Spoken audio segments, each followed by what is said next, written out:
One take. It's NBA One Take. March 25, 2019. Some crazy action over the NCAA weekend.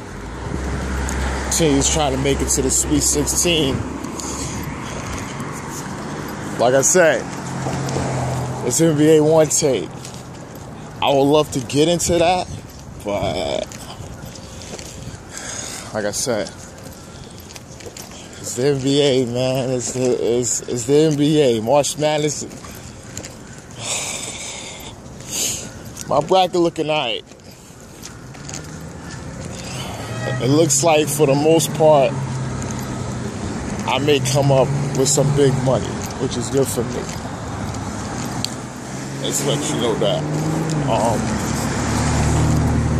This is NBA One Take, man. You know, Instagram and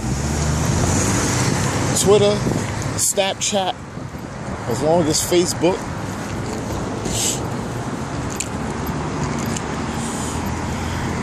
Two games last night that I watched. First one was Warriors versus Pistons.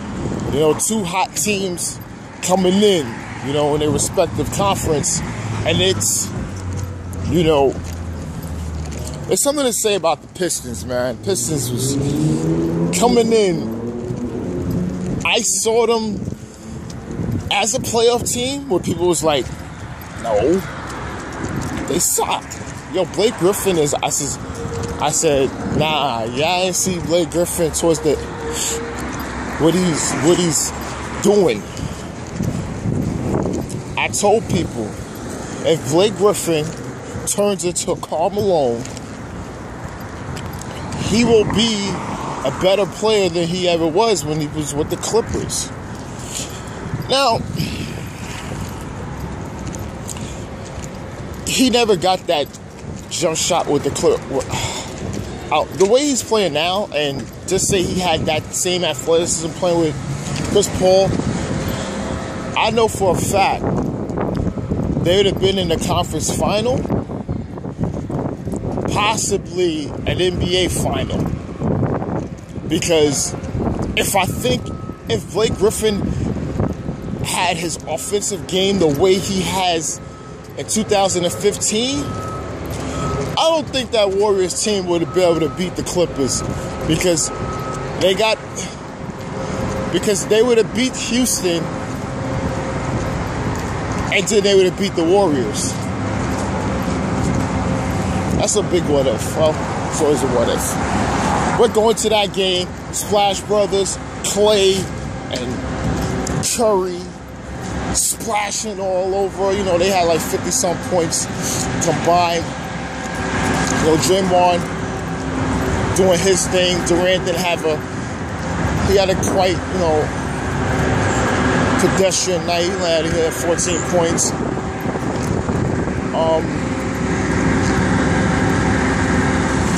But, you know, they just always had the lead. It was never a big thing. You know, Blake, he had his points, wasn't big rebounding. I mean, Andre Drummond didn't really help too much. He had a double-double. I mean, Luke Kennard came off the bench. He had 20. But it wasn't enough to really upseat the Warriors. I don't know. The Warriors they're clicking a little bit, man. That bench showing a little something. You know, they're holding leads, which was never the case, because their bench depth has always been in question. So it's good they held it down. They held it down, just didn't bleed too much. But the Warriors, they're clicking right now. They're clicking at the right time, trying to make this push for 4 out of 5 and 3 in a row. People was questioning them, and I've heard, you know, friends of mine and colleagues and other people talking about it's gonna be tough. And I don't think tough is like, what do you mean with tough? I mean, tough is when before Kevin Durant, which was, they had a lot of series that go on 6 games, or every series was really tough for them to win prior to having Kevin Durant. You know, I don't know. I feel it's gonna be interesting. I just want to see the dynamics of that team. And if they face OKC in the first round and the Houston Rockets is in that 4th or 5th spot, that's going to be an interesting way to get to the conference finals if you're the Warriors. Because you're going to face 2 teams that feel they can beat you more than anyone else. And to face those teams that early is crazy. The next game, like I said, is, listen, I know people's like, yo, what is up? And I'm like, don't go with the pretty boy Laker. It is the Kings versus the Lakers. LeBron gets his triple-double. He does, you know, LeBron gets his triple-double. He does what he has to do. And, you know, it's LeBron, man. It's LeBron. You know? 29-11. Kuzma came in. He gets 29. There's always push and pace. Fox didn't have a good game. Buddy Hield lit it up. I mean, they played against the Phoenix Suns last time. I had a vid of that, but I didn't post that vid up. I don't know where that vid is at right now. But they had a good game against them, just a back-to-back. So, you know, I don't know. Are they still trying to make the playoffs? Because I think they're out. The Lakers is out, but LeBron's still playing. He posts something. He's not going to cheat the game. I don't know why he say things like this. I think it's just the media. You know, you got to say, you put out content. I will put out content too. I don't know. There's just something about the content, you know. He puts out this content and they go ahead and talk about it. They lead it off in all their sports shows, podcasts, everything. He's not going to cheat the game. Because he was like, why is LeBron James out there playing ball? Why is he playing? Just give it up. Go. Just plays the game. I just hate when people say that. Let him play.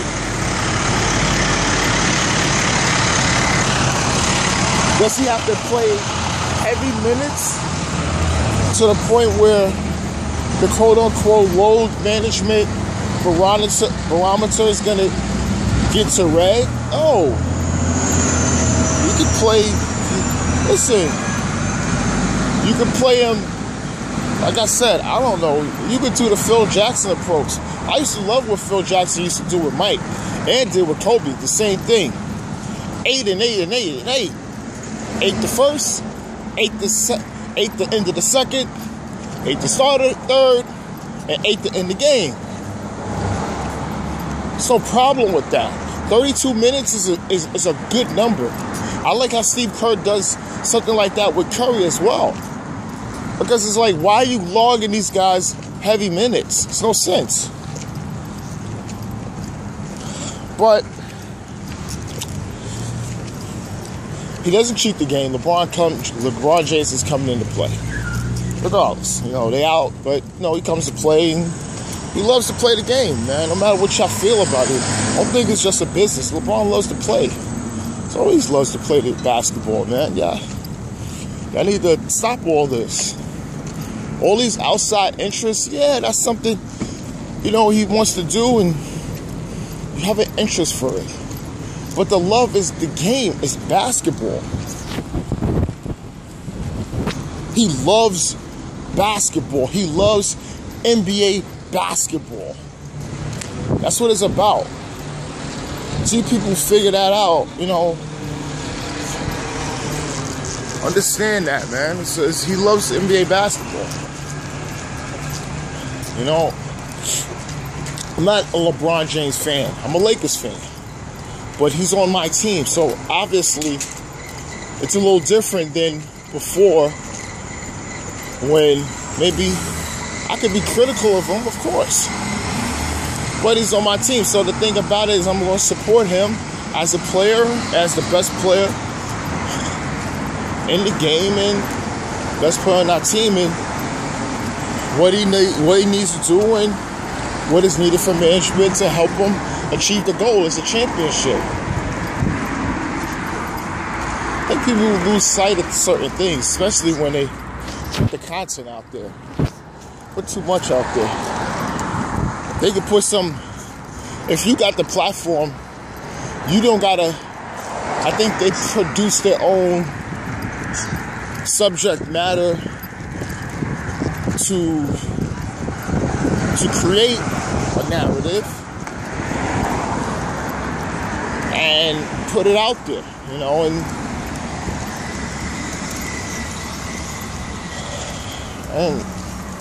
it is what it is, you know. I don't know. Do I listen to a lot of it? Yeah, some people I don't listen to, you know. There's a lot of people I do listen to. Maybe I hear something, whatever. I pick up audio. It's whatever, you know. I like real stuff. Shout out to Gilbert Arenas' No Chill podcast.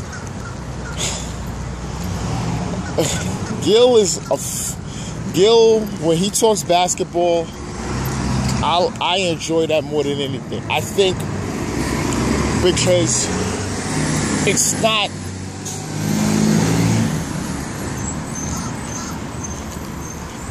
something, it's not scripted. It's him. It's like, it's him talking on the streets. Not him talking to somebody else or to someone, you know, he talks to former players or just people. He just talks to anybody. Because I don't think he can have a regular NBA player on the podcast because they can't shoot straight with him. They can't. I like stuff like that. I love things like that. But this is Pretty Boy Laker. You can follow me, YouTube and everything. And I'm out.